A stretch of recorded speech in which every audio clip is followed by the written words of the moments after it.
Hello, dear student. It's once again myself, Lakhan Gaidhane. I'm taking the third part of the tenses. Here, we are going to learn the future tense. We have learned already present tense and past tense, and their four sub kinds. जैसे कि हमने present tense में simple present tense, present continuous tense, present perfect tense और present perfect continuous tense देखा था. वैसे ही past tense में simple past tense, past continuous tense, past perfect tense और पास्ट परफेक्ट कंटिन्यूअस टेंस हम देख चुके हैं और उनको अच्छी तरह से समझ भी सके हैं. अभी हमारे लिए जो तीसरा टेंस का प्रकार बाकी था वो था फ्यूचर टेंस. फ्यूचर टेंस आप सभी जानते हैं. फ्यूचर जो कभी बता के नहीं आता, फ्यूचर जिसके बारे में हम कभी सही ढंग से अनुमान नहीं लगा सकते. एक तरह से देखा जाए, अगर आप ग्रामर के बारे में सोच रहे हैं तो फ्यूचर टेंस जो पुरानी ग्रामर की किताबें हैं, जैसे मान के चलिए कि 1950 के पहले की जो किताबें रह चुकी है, उन किताबों में फ्यूचर टेंस का अस्तित्व ही नहीं था. फ्यूचर टेंस बताने के लिए दूसरे टेंसेस की मदद ली जाती थी, जो कि इसके पीछे एक बहुत ही स्ट्रॉन्ग रीज़न है. फ्यूचर टेंस में जो हेल्पिंग वर्ब के रूप में विल और शाल का यूज़ किया जाता है, वो अपने आप में मॉडल ऑक्सिलरीज है. मॉडल ऑक्सिलरीज का काम ये होता है कि वो किसी तरह से एक निश्चित स्थिति को बताते हैं. जैसे विल का यूज़ करके हम किसी का स्ट्रॉन्ग डिटर्मिनेशन बताते हैं, शाल का यूज़ करके हम किसी का ऑब्लिगेशन बताते हैं. तो ये अपने आप में उन चीज़ों का या फिर उन परिस्थितियों के लिए निर्भर होता है, ये उन परिस्थितियों को बताता है. तो जब हम फ्यूचर टेंस की बात करते हैं तो फ्यूचर टेंस में भी हमें, जैसे कि हमने प्रेजेंट टेंस में देखा, पास्ट टेंस में देखा, इसके भी फोर सब काइंड्स होने चाहिए. लेकिन फिर भी जब हम एग्जाम के बारे में सोचते हैं तो हमारे लिए फ्यूचर टेंस मात्र सिंपल फ्यूचर टेंस ही ज्यादातर पूछा जाता है.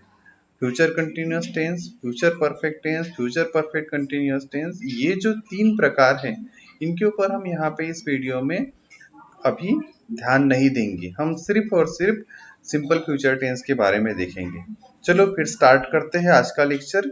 सबसे पहले future tense, simple future tense के बारे में बताएंगे.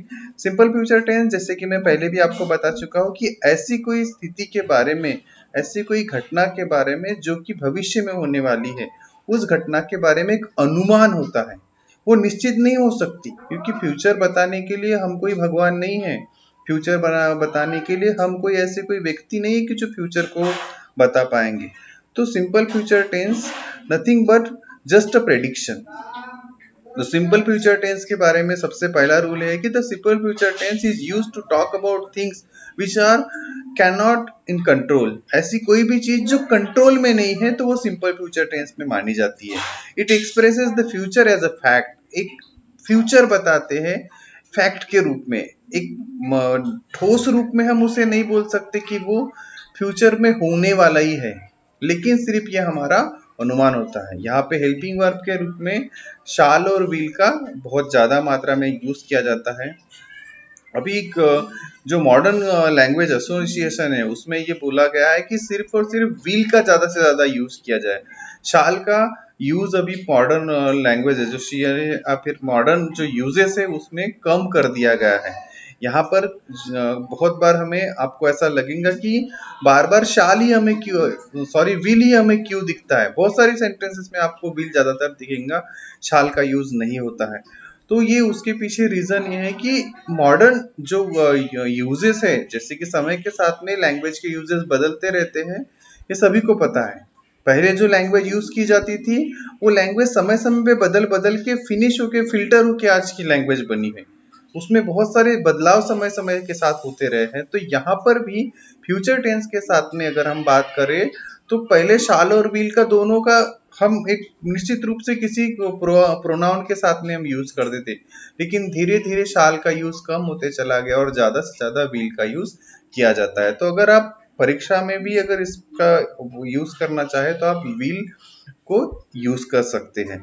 तो पहला एग्जांपल देखते हैं. आई शैल बी 20 नेक्स्ट सैटरडे. बता सकता हूँ क्योंकि मुझे पता है मेरा डेट ऑफ बर्थ जो है वो अगले सैटरडे को मैं 20 का हो जाऊंगा। तो सीधी सी बात है कि मैं वो फ्यूचर है वो मैं बता पा रहा हूँ। तो ऐसी घटनाएं प्रेडिक्ट करते हैं हम लोग, लेकिन इस दौरान देखिए अगर आज का मंडे है और आने वाले सैटरडे के बीच में 6 दिन का गैप है, इस बीच अगर कोई अनपेक्षित घटना आपके साथ में हो जाए और अगर आप उस दिन तक रहे नहीं, तो क्या आपका बोला गया वो वाक्य है वो क्या सही होगा?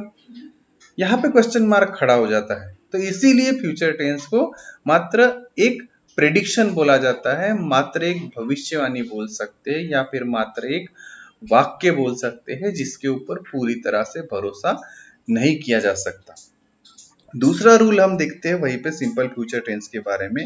We use this tense to talk about what we think और believe will happen in the future. हम उस ऐसी कुछ चीज के लिए जिसके ऊपर भरोसा करते हैं, बिलीव करते हैं, ऐसी ऐसी कोई चीज जिसके बारे में सिर्फ सोचते हैं, क्योंकि भविष्य में क्या होने वाला है हम या क्या करने वाले हैं ये घटनाएं तो बाद में होंगी, अभी तो सिर्फ हमारी सोच वहां तक जाती है। एक कवि के लिए जैसे होता है कि वो सागर के उस पार आसमान के उस पार जैसे सोच सकता है, तो ये उसकी सोच होती है। उसी तरह से हमारे लिए फ्यूचर टेंस के बारे में हमारा एक विश्वास होता है, मात्र हमारी एक थिंकिंग होती है कि जो होने वाला है उसके बारे में हम सोचते रहते हैं।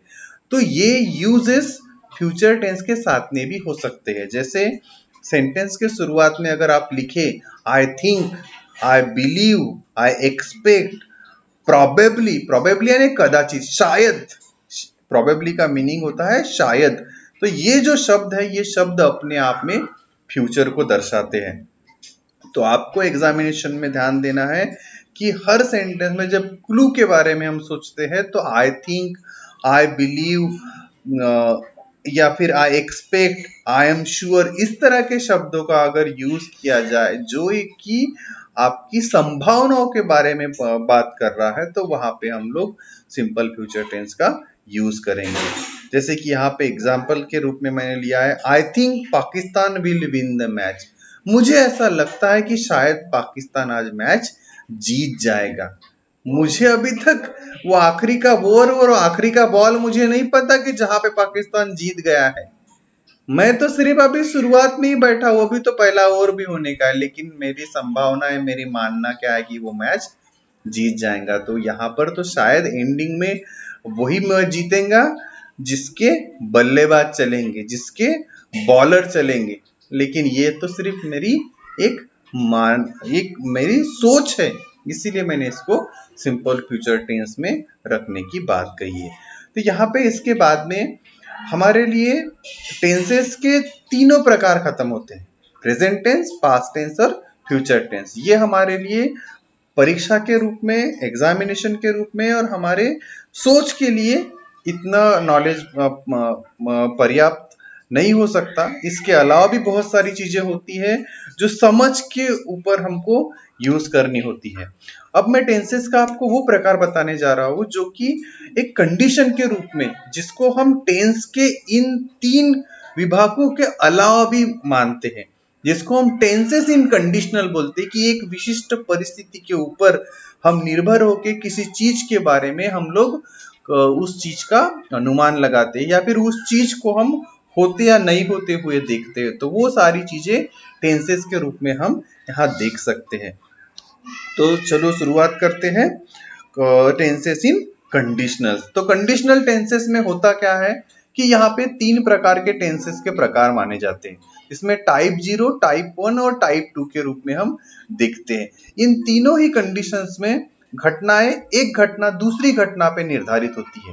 एक घटना जैसे हो जाती है तो उसको पूरा होने के लिए एक परिस्थिति की कंडीशन, यानी यहाँ पे शर्त, कंडीशन का मीनिंग यहाँ पे है शर्त। एक घटना को पूरा होने के लिए एक शर्त की जरूरत होती है, जो शर्त अगर पूरी हो जाए तो वो घटना पूरी हो सकती है। अगर वो शर्त अब पूरी नहीं होती है या फिर उस शर्त के ऊपर किसी तरह से कोई हमको संशय है, कोई डाउट है, या फिर वो सिर्फ मिथ्या मात्र रूप से है, वो उसमें कोई भी रियलिटी नहीं है, तो वहां पे वो घटना कभी भी पूरी नहीं हो सकती। तो हम इनको तीन ग्रुप में मान के चलते हैं, थ्री वेज ऑफ कंडीशंस, और we can say three different type of conditional sentences. जैसे जीरो, टाइप 0 की बात करें तो ओपन कंडीशन होता है। मैं ये बोलूंगा तो वो होगा। यहाँ पे किसी भी तरह से कोई भी दो घटना एक में के ऊपर डिपेंडेंट होती है।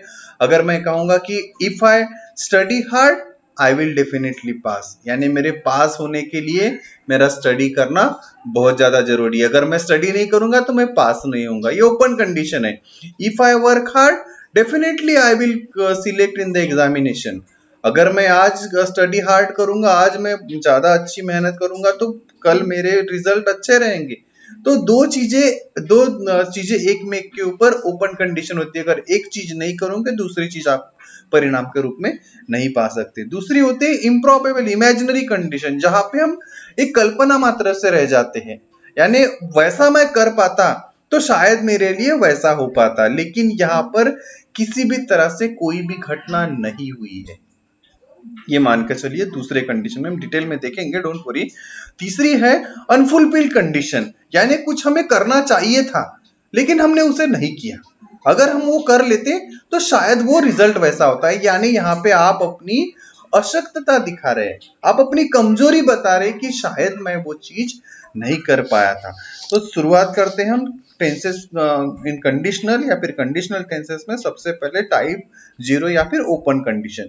यहाँ पे सब क्लॉज और मेन क्लॉज इस तरह की हमेशा ही आपको घटनाएं मिलेंगी। इफ ये सब क्लॉज होता है और उसके बाद में दूसरे इसमें मेन क्लॉज रहता है, तो दोनों ही एक क्लॉज सब क्लॉज ये मेन क्लॉज पे डिपेंड करता है, और मेन क्लॉज का परिणाम पूरा होने के लिए सब क्लॉज की वो कंडीशन पूरी होनी बहुत जरूरी होती है। तो सेंटेंस दो भागों में डिवाइड रहता है। इफ ये पहला भाग होता है, इफ क्लॉज ये पहला भाग होता है जिसमें हम ओपन कंडीशन की बात करें तो इफ क्लॉज ये सिंपल प्रेजेंट टेंस में होता है। और अगर हम मेन क्लॉज की बात करें तो वहां पे विल या शाल के साथ में V1 फॉर्म में, जैसे कि सिंपल फ्यूचर टेंस में विल शाल प्लस V1 का यूज करते हैं, तो उस तरह का सेंटेंस दूसरा होता है। हम एग्जांपल वहां पे देखेंगे, if you study hard you will get a first class. Simple सी बात है, अगर पढ़ाई करोगे तो पहला रैंक मिलेगा, पढ़ाई नहीं करोगे तो फेल हो जाओगे। ओपन है आपके लिए। दूसरी चीज, if it rains we shall postpone our picnic. उसने बोला कि अगर बारिश हो गई तो हम अपना जो पिकनिक का प्लान है वो पोस्टपोन कर देंगे, क्योंकि बारिश में हम बाहर नहीं निकल सकते। तो एक चीज को पूरा होने के लिए दूसरी चीज बहुत ज्यादा अति आवश्यक है, इसीलिए इसको ओपन कंडीशन बोली जाती है। यहाँ पे घटनाएं पूरी हो ही नहीं सकती जब तक कि उसकी वो शर्त पूरी ना हो। तो यहाँ पे दिया गया है कि conditionals of this type tell us that something will happen if a certain condition is fulfilled, यानी कुछ होने के लिए एक दी गई शर्त या एक दी गई कंडीशन पूरी होना बहुत ज्यादा जरूरी होता है। द कंडीशन मे और मे नॉट बी फुलफिल्ड, अगर वो कंडीशन पूरी हो या फिर नहीं हो तो परिणाम भी वैसे ही रहेंगे। अगर मैं स्टडी नहीं करूंगा तो मुझे परिणाम पता है कि मेरे साथ में क्या होने वाला है, मैं पास होऊंगा या फेल होऊंगा। ये मेरी कंडीशन मेरे पढ़ाई की है जो मुझे करनी है, तो ही मेरे लिए रिजल्ट्स मेरे सामने रहेंगे। दूसरा है टाइप 1, इसको इम्प्रॉबेबल या इमेजिनरी कंडीशन बोलते हैं। इम्प्रॉबेबल इमेजिनरी यानी काल्पनिक मात्र, जो कभी हुआ ही नहीं और जो होना चाहिए था, जो हुआ ही नहीं है। सिर्फ इमेजिन हम सोच रहे हैं ऐसे कि वैसा हो जाता था तो शायद मेरे लिए वैसा मिलता, अगर मैं वैसा कर लेता था तो मेरे लिए शायद वैसे रिजल्ट आते। यानी यहाँ पर घटना पास्ट की होती है और पास्ट में होने वाली घटना के साथ साथ आपको उस पास्ट की घटना में एक कंडीशन रखी जाती कि अगर पास्ट में वो चीज वैसी कर ली जाती तो शायद रिजल्ट वैसे होते, लेकिन इन रियलिटी वैसा कुछ भी नहीं होता है। आप सिर्फ सोचते हैं कि मैं वैसा कर लेता, अगर मैं अच्छी स्टडी कर लेता तो शायद मुझे फर्स्ट क्लास मिलता, लेकिन आपका रिजल्ट अभी फेल में है। ये रियलिटी है यहाँ पे। तो एग्जाम्पल सबसे पहले हम स्ट्रक्चर को समझ लेते हैं। जैसे पहले कहा कि इफ क्लॉज में सिंपल पास्ट टेंस यूज किया जाता है, और दूसरा जो मेन क्लॉज होता है वहां पे शाल विल की जगह पे उनका पास्ट फॉर्म यानी would, should, can, could, might, जो कि सारे मॉडल ऑक्सिलरीज है। जैसे पहले इसमें भी मैंने विल शाल सिर्फ वहां पे लिखा है, लेकिन वहां पर भी कैन, मे, इन शब्दों का भी हम यूज करते हैं जो प्रेजेंट फॉर्म के लिए यूज किए जाते हैं। तो यहाँ पर हमें उनका पास्ट फॉर्म यूज करना होता है, क्योंकि वहां पे इफ क्लॉज में V1 होता है प्रेजेंट टेंस होता है, इसीलिए यहाँ पे विल और शाल वहां पे हम ओपन कंडीशन में देखते हैं, लेकिन टाइप 1 की कंडीशन में यहाँ पे सिंपल पास्ट होता है, इसीलिए यहाँ पे विल की जगह पे वुड यूज किया जाता है। एग्जाम्पल्स हम देखेंगे, if you studied hard you would get the first class. यहाँ पे आपको थोड़ा सा मीनिंग पे ध्यान देना होगा। सेंटेंस क्या बोल रहा है, इफ यू स्टडीड हार्ड, अगर तुमने अच्छी पढ़ाई की होती, you would get a first class, तुम्हें शायद फर्स्ट क्लास मिला होता। इसका मतलब क्या है कि उसे फर्स्ट क्लास नहीं मिला है, और इसका रीजन क्या था कि उसने अच्छी स्टडी नहीं की थी, उसे शायद सेकंड क्लास मिला है। ये आज की कंडीशन है, लेकिन हम यहाँ पे सिर्फ सोच रहे हैं कि शायद मैंने अच्छी पढ़ाई की होती तो शायद मुझे वो फर्स्ट क्लास मिला होता। दूसरा वहां पे देखिए, if I had a degree I could get a job easily, अगर मुझे अच्छी डिग्री मिलती तो शायद मेरे पास आज जॉब होता, लेकिन मैं आज बेरोजगार हूं। क्यों? क्योंकि मेरे पास अच्छी डिग्री नहीं थी, इसीलिए मुझे कोई रोजगार नहीं मिला। तो ये दोनों ही चीजें कभी हुई ही नहीं, यानी ना ही उसको अच्छी डिग्री मिली, ना ही उसके पास कभी कोई अच्छा जॉब मिला, लेकिन ये उसकी सोच है, उसके पछतावा है जो अभी वो कर रहा है, कि उसने अगर वैसा कर लिया होता तो उसके शायद आज जो भी है उसके पास है वो कुछ वैसा ना होता जैसी वो आज जिस परिस्थिति में वो खुद को आज पाता है। तो यहाँ पे नोट के रूप में हम देखते हैं कि conditional of this type are used when we talk about something which we don't expect to happen और विच इज प्योरली इमेजिनरी। हम ये यहाँ पे रखते हैं कि ऐसा कुछ होना ही नहीं चाहिए था मेरे साथ में, और वो सिर्फ मेरे लिए एक सोच है। मुझे अगर बदलाव चाहिए तो मुझे उस कंडीशन को रखना ही नहीं पड़ेगा, मुझे वो कंडीशन रखनी ही नहीं चाहिए कि जिसके वजह से मेरा फ्यूचर शायद खराब हो जाए। तो हम तीसरा और आखिरी यहाँ पे देखेंगे कंडीशनल में, टाइप 2 अनफुलफिल्ड कंडीशन जिसे बोलते हैं। अनफुलफिल्ड कंडीशन यानी वो कंडीशन पूरी नहीं हुई, इसीलिए उसके रिजल्ट्स वैसे नहीं आए। यहाँ पे देखिए आपको थोड़ा कंफ्यूजन होगा, इसके पहले जो देखे हमने वहां पे इमेजिनरी कंडीशन थी, यानी कुछ हुआ ही नहीं था वहां पे, लेकिन इस तीसरे वाले टाइप में कुछ हुआ था, लेकिन वो होने के बाद में शायद हम सिर्फ अब पछतावा कर रहे हैं। वहां पे कुछ भी नहीं हुआ था, लेकिन यहाँ पे कुछ हुआ है जिसके रिजल्ट्स हमारे सामने हैं, लेकिन वो कंडीशन जो शर्त थी वो शर्त हम नहीं पूरी कर पाए, उस समय पे हम वो नहीं कर पाए थे, इसीलिए आज हमारे सामने जो रिजल्ट है वो वैसे नहीं है।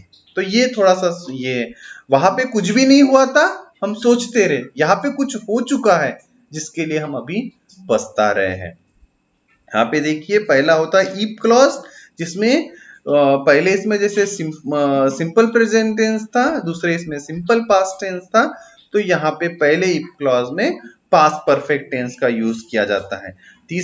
और दूसरा जो हिस्सा रहता है सेंटेंस का, यानी मेन क्लॉज जो होता है, मेन क्लॉज में हम वुड शुड कुड माइट, यानी जो विल शाल कैन मे की जगह पे पहले टाइप में थे, हमने दूसरे टाइप में उनका पास्ट फॉर्म यूज किया, वही पास्ट फॉर्म यहाँ पे लिखेंगे, लेकिन यहाँ पे जो उसके बाद में जो ये होता है वहां पे परफेक्ट इन्फिनिटिव का यूज किया जाता है। इसका मतलब हैव के साथ में हमें वर्ब के तीसरे फॉर्म का यूज करते हैं, जिसे हम परफेक्ट इन्फिनिटिव बोलते हैं।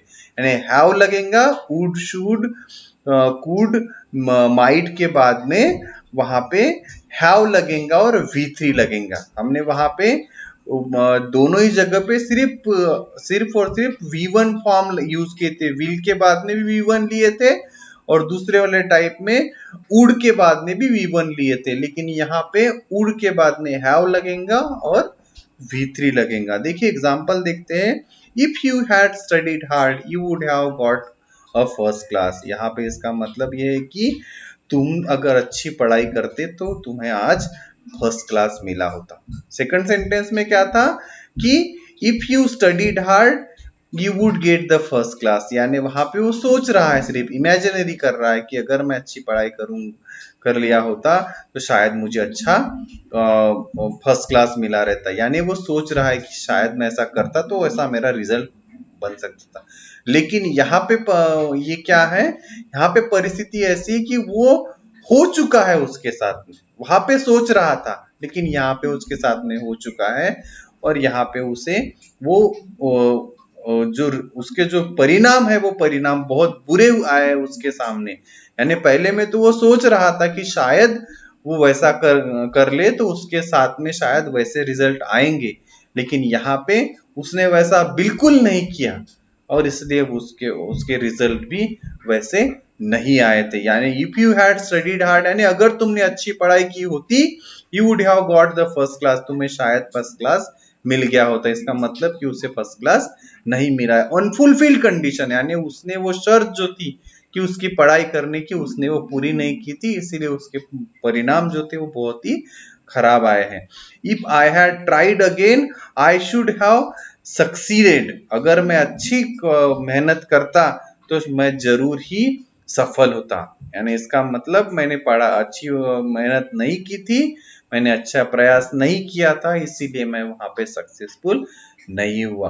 Condition of this type say that something did not happen, कुछ ऐसा था जो नहीं हो पाया, because a certain condition was not fulfilled, क्योंकि एक दी गई शर्त हम पूरी नहीं कर पाए, इसीलिए इसको हम अनफुलफिल्ड कंडीशन बोलते हैं या फिर टाइप 2 बोलते हैं। तो इस तरह से हमने कंडीशनल टेंसेस के 3 प्रकार देखे हैं।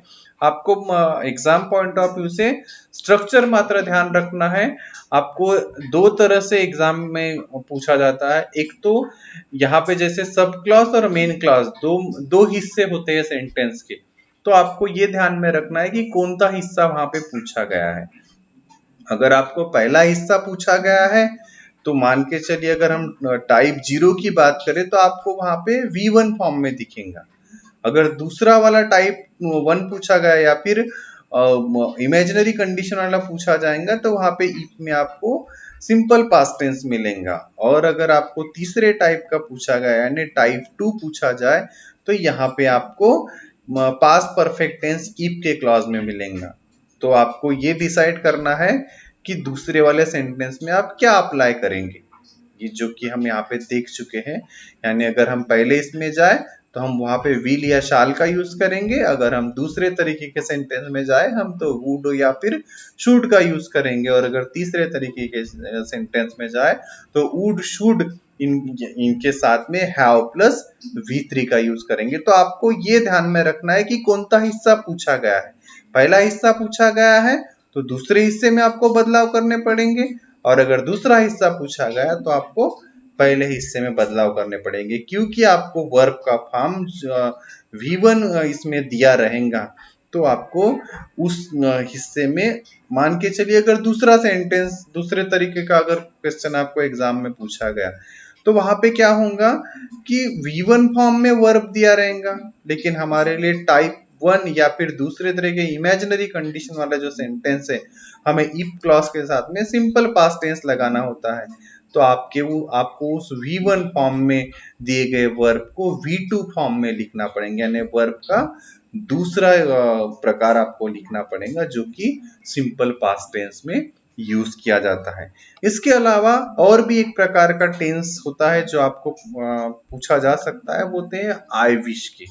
आई विश यानी ये इस तरह के सेंटेंस होते हैं जहां पे कोई घटना, कोई जो चीज है जो आपके साथ में नहीं हो पाई है वो आप बताने की कोशिश करते हैं कि अगर मैं ऐसा होता। वैसे आपने इसके पहले भी ऐसे कि कुछ आपको आपके खुद के वक्तव्य बताने के लिए ऐसे पूछे गए थे कि अगर मैं प्रधानमंत्री होता तो मैं ऐसा कर लेता, मैं वैसा कर लेता। तो ये आई विश वाले जो एग्जाम्पल है ये उस तरह के हैं कि अगर मैं वो होता तो मैं शायद ये कर लेता। तो यहाँ पे पहला हिस्सा आई विश का रहता है और दूसरा सेंटेंस का हिस्सा यहाँ पे सिंपल पास्ट टेंस के साथ में यूज किया जाता है। After the verb wish to indicate a situation which is unreal contrary to fact, जो ऐसी घटना दी रहती है जो कि अनरियल होती है, जहां पे वो होती नहीं, यानी क्रिया की मात्रा में होती नहीं है, लेकिन वो घटना सिर्फ किसी तरह से एक विरोधाभास दिखाती है कि आपके साथ अगर आप सोचते हैं, एग्जाम्पल के रूप में देखिए, आई wish I knew his name, यानी आप सोचते कि मैं चाहता हूं कि शायद मुझे उसका नाम पता हो। इसका मतलब क्या होगा कि आपको नाम पता नहीं है, यही रियलिटी है। I am sorry I don't know his name, मुझे उसका नाम नहीं पता, लेकिन मैं सोच रहा हूँ, मुझे लगता है कि शायद मुझे उसका नाम पता हो। यानी आप विरोधाभास में बोल रहे कि उसका नाम मुझे पता होता तो अच्छा होता। देखिए दूसरा example, I wish I were a millionaire, मुझे लगता है कि मैं आज करोड़पति होता। इसका मतलब आपके पास आप करोड़पति नहीं है। She wishes the car belong to you, वो चाहती है कि वो कार शायद तुम्हारी होती, यानी वो तुम्हारे साथ में कार में घूमना चाहती, लेकिन आपके पास तो भी सिर्फ बाइक है। तो ऐसे समय में वो वहां पे सिर्फ इच्छा मात्र होती है, वहां पे रियलिटी में कुछ भी नहीं होता है, वो अनरियल होता है। तो इस तरह से हम टेंसेस को आज इस तीसरे पार्ट में यहाँ पे खत्म करेंगे। टेंसेस मात्र सिर्फ इन 3 पार्ट में दिए गए मेरे इंफॉर्मेशन पे ही सीमित नहीं है। आपके लिए ये जो टेंसेस या फिर इसका जो यूज है, इसका भंडार बहुत बड़ा है, इसकी नियमावली बहुत बड़ी है, लेकिन हम सिर्फ उतने ही हिस्से तक कंसंट्रेट किए जो हमारे लिए एक सीमित मात्र से परीक्षा के लिए या फिर एक सीमित मात्रा से हमारे नॉलेज के लिए बहुत ज्यादा उपयोगी होने वाली है। बाकी जो हिस्सा है वो हमारे लिए उतना परीक्षा के रूप से महत्वपूर्ण नहीं है, इसलिए उस हिस्से को हम यहाँ पे नहीं लेंगे। Okay, this is me professor Lakhan Gaydhane signing out. Thank you for listening my videos very carefully. Thank you again.